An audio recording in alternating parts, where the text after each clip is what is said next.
Hello ladies and gentlemen, my name is Andrew Stott and I'm the Emperor of Stomaria. Today I want to give a progress report for Southwood, a Stomarian province.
So for those of you who have already seen previous progress reports, you'll know the gist of what we're doing here. We're going to be walking through this particular territory, this particular woodland, and I'm just going to go through everything that we've been doing over the past month, just so you can get a snapshot of what we have been up to and how far we've come, how far we've developed and how far we've grown. And I can tell you that the month of May has been extraordinary. You can barely recognize the woodland now from what we first started reporting to this present moment in time. It's just all changed and it's all fantastic and it's great to see. However, before I get started with that, the issue with debris still persists, in that we still have quite a lot of scrap metal and waste to get rid of. That is in the process of happening now. I was actually speaking to King Raoul about this not so long ago, and he said that he is going through the motions of getting someone to come and collect it all. So hopefully, I say hopefully, it will be gone for the Imperial Summit in a few weeks' time. And the next progress report in June, if that's justified, if I think that's enough has happened to go through what we've been doing here, then all of this will be cleared. But that last major job to one side, if you have seen our previous content, you will notice that this causeway, this roadway going through the entirety of the woodland here is now been sanded and gravelled. Now, most of this has actually come from the woodland itself. There is a lot of sand deposits here and a lot of gravel. And while we did bring a fair amount of shingle in, a lot of this has just been reused from the actual woodland itself. And again, it's obviously just sand and stone. It's nothing permanent or anything like that, so it's not in the tarmac or anything. We wanted to keep it the aesthetics as close as we could to the actual woodland itself, while also being able to make it manageable for people coming and going, because they don't want to be going to the woodland and getting completely covered in mud. Now, the fairy garden, unfortunately we have had a new addition over there. That would be Janet, King Raoul's mother, passed away recently, and that's a memorial that's been established for her. And King Raoul has spent some time now just sort of sprucing up the memorial garden, making it look nice, not just for the Imperial Summit, but just for his own sort of peace of mind, and obviously for the Waywoodian gatherings, which happen at the end of the month, every month. So they have theirs a bit more frequently, where Waywoodians can come at the end of each month to Waywood South, which is the territory just over there, but obviously they can just sort of utilise this land as well. And they have their festivities, they have their gatherings there. Now, moving our way down this causeway here, you can see that a new fence has been established around a larger perimeter to hold the agricultural heart of the Empire of Stomaria as things stand. And I just wanted to go through that with you in just one moment. But before I do that, those of you who might have already noticed, we have also installed some new flagpoles on the tree. They are like wall-mounted flags, but obviously they work just as well on pine. That flag is a bit bigger than the Stomarian flag, I have to say. The Waywoodian flag is a bit bigger. So I might just get some scissors out and trim that down a little bit, just to bring them back down to size, you know. But the flags are flying proudly over there. And also we have the newly established shed. Now this is something I built myself, so it's not perfect by any stretch of the imagination. But there used to be a chicken pen here, for those who remember, and we took this pen down. The one back there is also going to be going. It is the last sort of eyesore, I suppose, in the woodlands, in the sense that it's the one area where we haven't touched and refined and dealt anything with that, because we're still looking for homes for the chickens and the ducks that are in there. But once they've been rehomed, that will be coming down as well. I have... sorry, tripped over a stump there, another thing to come out. My job today will be to install some guttering either side of this, in which that's what the water butts are for. The shed itself is just for tools and equipment for managing the woodland and our little agricultural industry over here. But I'm very pleased with this. I sort of start to finish, I put it together, and it's my first real little project for the Empire of Stomaria and for Stomaria itself, in terms of a structure or a building. So that's quite exciting, even if it is just a small garden shed. Over here is the remains of the hugel bed. For those that remember, there was a massive pile of soil here, covered that stump and all the way up down here. It was just enormous. We moved all the soil over here, and once all the soil was moved, I leveled out the ground. The stumps were taken out. I took out a few. Waywood took out a fair few themselves, especially some of the larger ones, and I established some more raised beds. So from what started off as effectively those 4 beds back there, where you can see the chives, the potatoes, the carrots and the rhubarb, has now expanded and grown and developed to the point where it now covers some 25 raised beds for the citizens of Stomaria, because obviously each of these beds is for a particular citizen who gets in touch and lets us know what they want grown, and we grow it for them. And then we send the proceeds of that to them in the form of silver Stomarian stater coins, purely because the problems that we have with international postage, because a lot of the Stomarian citizens are from outside the British Isles, it's just not possible to send fruits and vegetables and herbs and the like internationally, certainly not without going through a long, strenuous process, which can be easily resolved by just sending the silver equivalent of whatever they fetch on the market, or if we utilize them ourselves. So we have expanded this bed, the series of beds rather, and I will go through what's in each of them in just a moment. And over here, obviously, is sort of Wayward South. This is where the actual gatherings, the sort of social centre, is just across this line here. There's not really a boundary as such, but there is a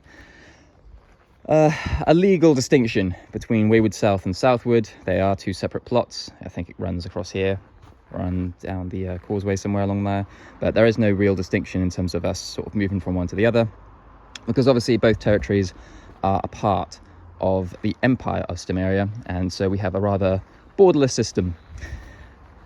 So with that in mind, we'll start over here.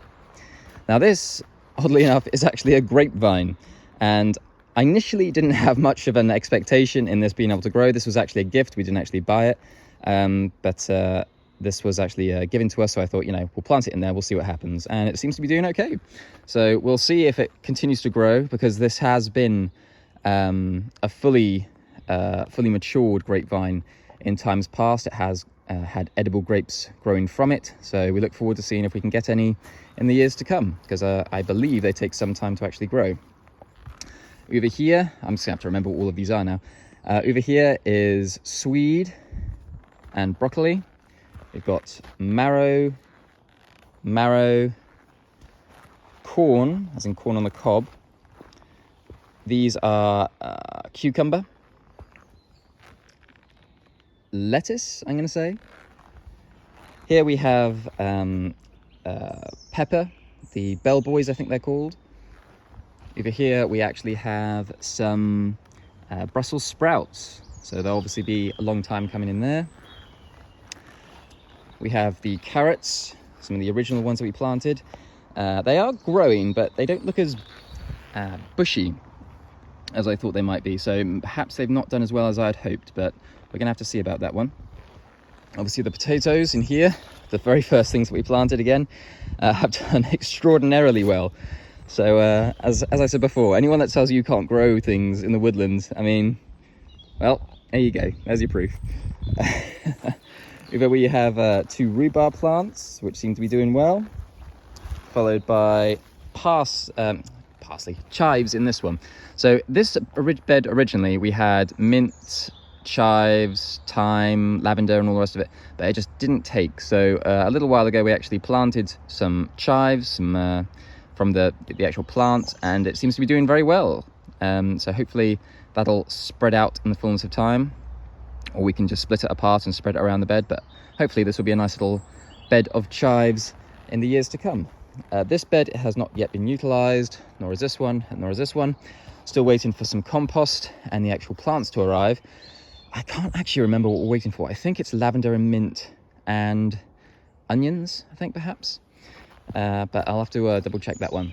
Over here, we actually have 2 blueberry plants. I'm quite looking forward to that. Little Princess Eleanor loves blueberries, so we'll hopefully get some going in the next year or so. Again, I'm not quite sure how long it actually takes for these to mature properly. But, you know, it's going to be well worth the wait once they do start growing, and we can actually start utilizing their fruits.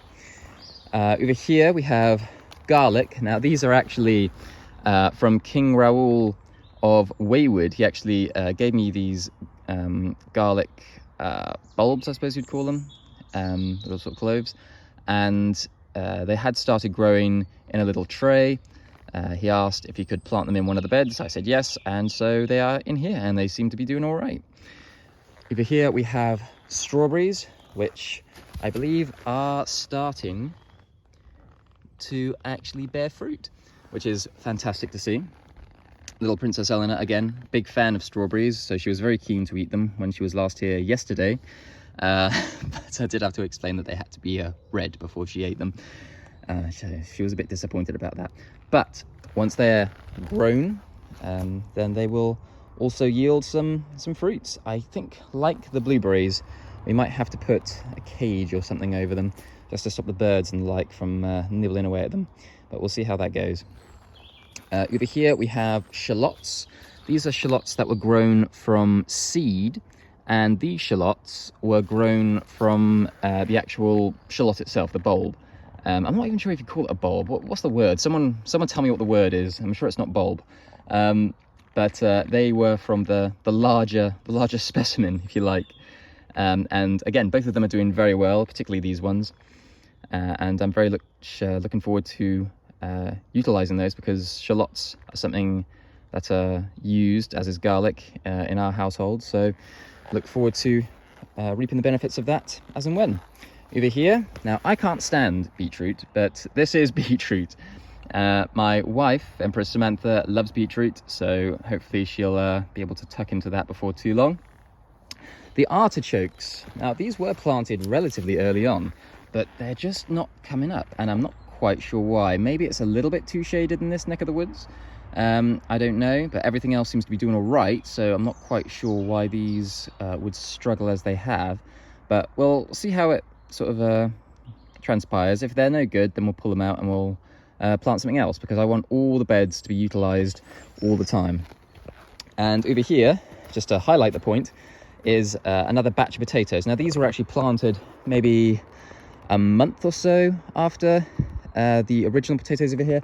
These are actually a different type of potato. I can't for the life of me remember what they're called, but they are a different kind of potato, and they again have thrived. They've really excelled and exceeded expectations, because this was, as you can see, probably a slightly shadier part of the woodland plot.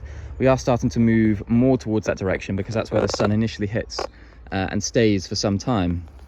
So we are kind of moving in that direction if we can. But even as far back as here, they are thriving. All of these plants down here. The orchard, again, it's all green, it's all lovely to see.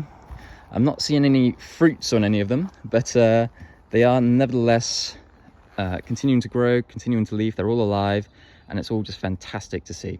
So from here you can actually just sort of make out just how much we've taken out compared to where we were. That stump there was completely buried in a mound of soil, and this here was the original pathway, if you can sort of make it out, with all of this just being absolutely covered in soil up to around here, and then all the way down here. It was this absolute massive mound, and we moved it all. This particular stump though we have left. These smaller ones might come out in the fullness of time because they're not really necessary, but for this particular stump we have a bit of a special purpose for it. What I'm going to do is I'm going to try to level out the top, and I'm going to be bringing the anvil that we use to mint the Stomarian stator bars. And during the Imperial Summit we actually have, or will have hopefully, the 2 new hand stamps representing the Kingdom of Wayward and the Republic of Vesta. Because they're 2 member states of the Empire, they're going to be featured on the next load of stator bars. And this is going to be the first time that they get hallmarked. So we'll have the plain bars, we'll have the hand stamps, hopefully, and at the Imperial Summit, King Raoul will do the honours of hand stamping the first Waywoodian stator, and that's going to be a very sort of a small momentous occasion, I suppose. But yes, that's by and large everything we've been doing. Again, it's just little jobs now. I mean, I've been spending a lot of time leveling out the ground, taking out the lumps and the bumps, filling in holes and all that jazz. And it's just about finishing off the gutter in here, and then that should hopefully supply us with some water during the hotter months. Although, because it's now coming into June, or it will be in a few days' time, I am a bit worried that we are sort of gradually missing the rainy season, because water is not easy to come by here, which is why we have water butts the way we do. I might even get another 2 to go either side of it as well, just to overflow into that, just because they are so essential for the growing of these plants, especially the ones that are a bit more thirsty than the others. But again, so far it hasn't hindered them by all accounts. They seem to have done exceptionally well. These ones have only been recently planted. In fact, all of these have only been recently planted. I think it was only a few weeks ago that these actually went in. So I'm not expecting to see any green as yet. In fact, the corn went in only yesterday, actually. So yeah, there's still a lot of work to be done, but it's all coming along wonderfully. And this time of year, it is just wonderful to be in the woodlands. It really is. It's just a nice place to be. And it really sort of highlights for me just how far that we have come as a aspirant nation, as a community, as a society, as a civilization, in trying to lay out what we wanted to do and how we wanted to do it, in providing our own food, our own water, providing our own energy, to attain that much more sophistication and become that much more independent in very real practical terms, not necessarily in legal terms, but in terms of practical terms. And that's what you really want to be looking for when you're doing what we're doing. Is don't worry about going through the legal jargon of I'm a sovereign entity and all the rest of it. You want to be doing something that can actually make you an independent nation or community by default. If they can't restrict the amount of food that you eat, or the amount of energy you can provide for yourselves, or the amount of water you can provide for yourselves, then you're halfway there already, and you really don't need anyone else to recognize you as a sovereign nation, as an independent nation, as a new community, as a new society. If you and the people around you recognize you as such, that is all you need. And just being able to provide for that community is what it's all about. And this is a tiny, tiny step towards that direction. In the fullness of time, these small little plots of land that we are accumulating are going to be measuring in the tens of acres, and then the hundreds of acres, and then the thousands of acres. And these won't just be agricultural plots. These will be for dwellings, for permanent residency. And it's just a fantastic thought that in the next 5, 10, 20 years, I could be leaving something behind for little Princess Eleanor to take on, which is leaps and bounds above anything and everything that we've already built in the few short years that we've been doing this. And because we are just, we're not multimillionaires, we're not extraordinarily wealthy or powerful people. We are just ordinary folk coming together to actually do this. And if I can do it, then so can anyone. And that is, I think, one of the messages that a lot of people seem to miss, that this is not being done by, you know, someone with extravagant wealth or influence or power. This is just being done by average Joe blogs, for lack of a better term. And it is possible to do. So I just want to make sure that as many people as possible are aware of that, because it is important. Now, I think that'll just about cover it for today. I will perhaps, I'll tell you what, actually, before we wrap up, let's have a quick look at Wayward South. I don't think a huge amount has happened, but some of you eagle-eyed viewers will notice that not only obviously has the this hump been taken away, because that hump here, where the bonfire was initially, the bonfire was used for the last time. It was a very emotional moment for all involved. And the actual mound of soil and stone was actually what has made up virtually this entire pathway. We were barrowing it all the way up there and dragging it all down, so that was used for that. And obviously we have removed a lot of the stumps and the remains of trees here, there and everywhere, so it's a bit clearer. There was one under that bench, and there was one just here. In fact, that came out yesterday, and this monster of a thing is what they eventually pulled out. And I'm told that the way they eventually got it out was literally to back up a van into the woodland, which is quite gratifying to know that we can actually get one in now. And they backed it all the way up. They hooked up the tree, and having dug around it and chopped off the roots and done as much as they could, for whatever reason, they just could not get it out. And so they decided, you know what, let's just back it up and pull it out. And that's exactly what they did. And it was this tiny little root that was holding it in. I mean, you can see the size of the roots that they had to go through to actually loosen it to any serious degree. But it was just this tiny little root that was underneath it that was just holding it in. And so a quick pull with the old wagon, and that came out. The chickens thriving. Got little water towers over there, which are again collecting water. These I don't know if they're compost bins. I think they're compost bins. But these have actually had potatoes planted in them, and again, they're doing exceptionally well. There's going to be months and months and months worth of potatoes in all of these bins, because they have been from small saplings all the way down there, and King Raoul has just been piling them up with dirt. And if this method works, if it bears fruit in a very literal sense, well, the vegetables, but you take my point, then this is something that we ourselves might replicate, because it's all trial and tribulation here. It's all about seeing what works and what doesn't. And that's why predominantly that we have got such a wide variety of fruits and vegetables and herbs growing over here in Wayward South, in Southwood rather, because we want to see what is going to grow and what's not going to grow.